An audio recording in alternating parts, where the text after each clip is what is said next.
ከያዝነው ሳምንት አበይት ዜናዎች መካከል በዋነኝነት ትኩረትን ስቦ የቆየው የኦሮሞ ምሁራን የፖለቲካ ፓርቲ ተወካዮችም ስምምነትና ውሳኔ ላይ ለመድረስ ያበቃቸውን ስብሰባ ማካሄዳቸውን ማሳወቃቸው ነው።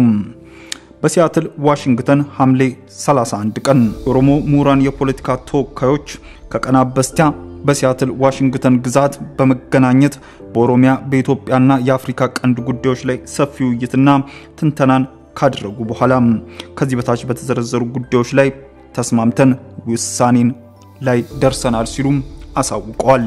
ይህም ውሳኔ አንደኛ በኢትዮጵያ አሁን ላይ ያለው አገዛዝ የኦሮሞን ሕዝብ ከዚህ በፊት ታይቶ ለማይታወቅ ሰቆቃና ጭቆና እንዳጋለጠው ተገንዝበን ይህ አገዛዝ ለመወገድ እንዳለበት ተስማምተናል። ይህ ቡድን ጸረ ኦሮሞ ተግባራትንና ፖሊሲዎችን እየፈጸመ በዚህ ብሔር ውስጥ ለመደበቅ የሚያደርገውን ሙከራ አጥብቀን እናወግዛለን። በተመሳሳይ አንዳንድ ወገኖች የቡድን በተሳሳተ መንገድ የኦሮሞ መንግስት ብለው መጥራታቸውን ከነባራዊ ኡነታ የራቀ ተቀባይነት የሌለው ነው የሚለውን ጠቅሷል። በሁለተኝነት የአብይ አህመድ ጨቋኝ አገዛዝ በሁሉም የሀገሪቱ ብሔረሰቦች ላይ ያደረሰ ያለውን ጉዳት አጥብቀን እናወግዛለን።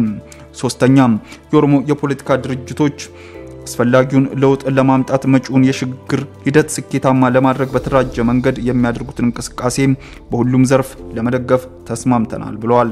አራተኛ የአብይ አህመድ መንግስት በስልጣን ላይ ለመቆየት ከተጠቀመባቸው ስልቶች አንዱ በህዝቦች መካከል ግጭቶችን መፍጠር ነው። በዚህም መሰረት በኦሮሞና በወንድማማች ህዝቦች መካከል ጥርጣሬና ግጭትን ለመፍጠር ያለመ መሆኑን ለመረዳት ሁሉም የሀገሪቱ ህዝቦችና ዜጎች ይህንን እኩይ አገዛዝ ለመለወጥ ከመቼውም ጊዜ በላይ ወቅታዊ ትብብር እንዲያደርጉ ጥሪያችንን እናቀርባለን ይላል። አምስተኛ የአብይ መንግስትና ብልጽግና የሚያገለግሉ ወታደራዊና የፖለቲካ ኃይሎች አገዛዙን ስልጣን ከመጠበቅ የህዝብን ጥቅም ወደ ማስከበር እንዲሸጋገሩ ጥሪ እናደርጋለን ይላል። ስድስተኛ በኦሮሞ የፖለቲካ ኃይሎች መካከል የተጀመረው ውይይት እንዲቀጥልና ከሌሎች ሀገሪቱ ህዝቦችና ዜጎች ጋር ምክክር ለማድረግም ተስማምተናል።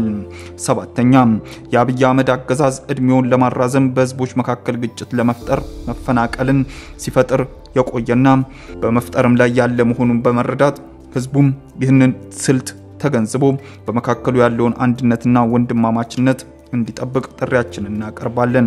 ስምንተኛ የአብይ አህመድ አገዛዝ ከላይ የተዘረዘሩትን ወንጀሎች የኦሮሞ ህዝብን ጨምሮ በሁሉም የሀገሪቱ ህዝቦችና ዜጎች ላይ እየፈጸመ ያለ መሆኑን በመረዳት በመጪው ለውጥና ሽግግር ስኬታማ እንዲሆን የኢትዮጵያ ጎራባች ሀገሮችና የዓለም አቀፍ ህብረተሰብ ተቋማት አስፈላጊውን ጫና እንዲያደርጉ እንጠይቃለን።